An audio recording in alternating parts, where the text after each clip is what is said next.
Der scheidende US-Außenminister Blinken rät dazu, nicht zu viel Zeit auf die Äußerung des designierten Präsidenten Trump zu Grönland zu verschwenden. Trumps Aussage, wonach er auch militärische Gewalt nicht ausschließen würde, um den USA die Kontrolle über Grönland zu sichern, seien wohl nur Gerede, eine Idee, die nicht umgesetzt würde, so Blinken in Paris.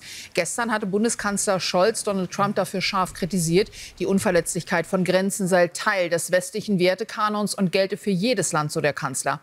Die EU verwies auf eine gegenseitige Verteidigungsklausel der 27 EU-Mitgliedsländer im Falle eines Angriffs auf Grönland. Und Dänemark erklärte, man sei bereit, mit den USA über eine militärische Zusammenarbeit zum Schutz der Region zu sprechen.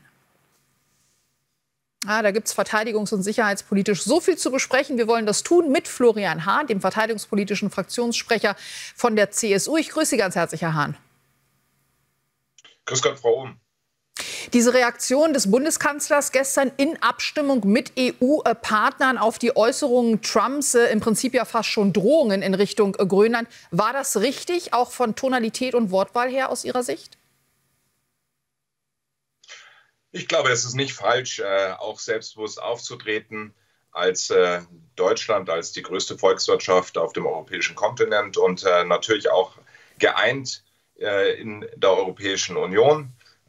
Das ist sozusagen auch Kommunikation auf Augenhöhe und das ist etwas, was, glaube ich, auch Donald Trump versteht und was er im Grunde auch erwartet, nämlich nicht Schwäche seiner Partner, sondern auch Selbstbewusstsein und Stärke. Wenn wir auf das schauen, was die künftige Regierung, noch wissen wir natürlich nicht, wer es sein sollte, aber es könnte durchaus sein, dass auch Ihre Partei Teil dieser kommenden Regierung ist. Wenn wir da auf das Sicherheits- und Verteidigungspolitische schauen, was sind für Sie die wichtigsten Punkte, die angegangen und möglichst schnell auch umgesetzt werden müssen?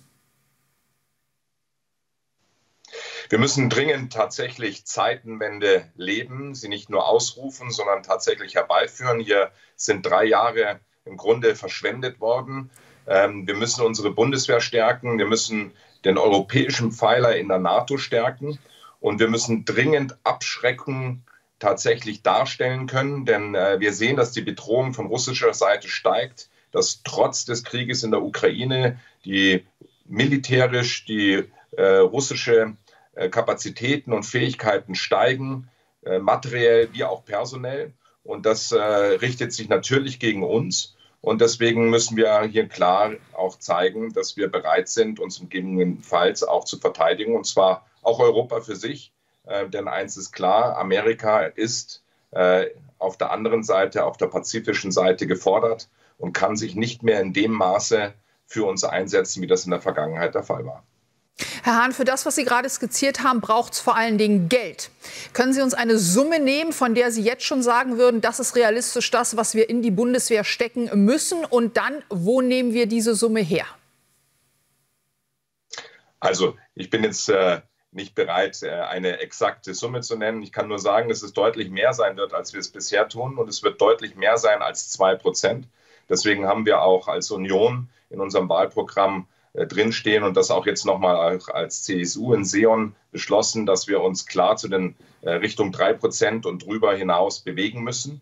Denn es muss viel nachgeholt werden. Wie gesagt, hier wurden die letzten Jahre leider verschlafen.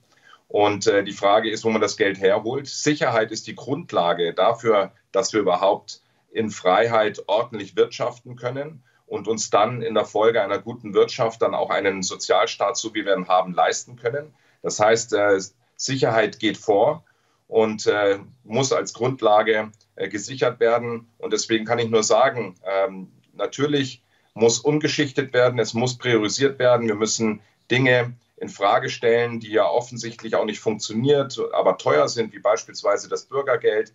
Wir müssen ordentlich wieder wirtschaften. Wir brauchen eine gute Wirtschaftspolitik, damit auch die Einnahmen wieder steigen.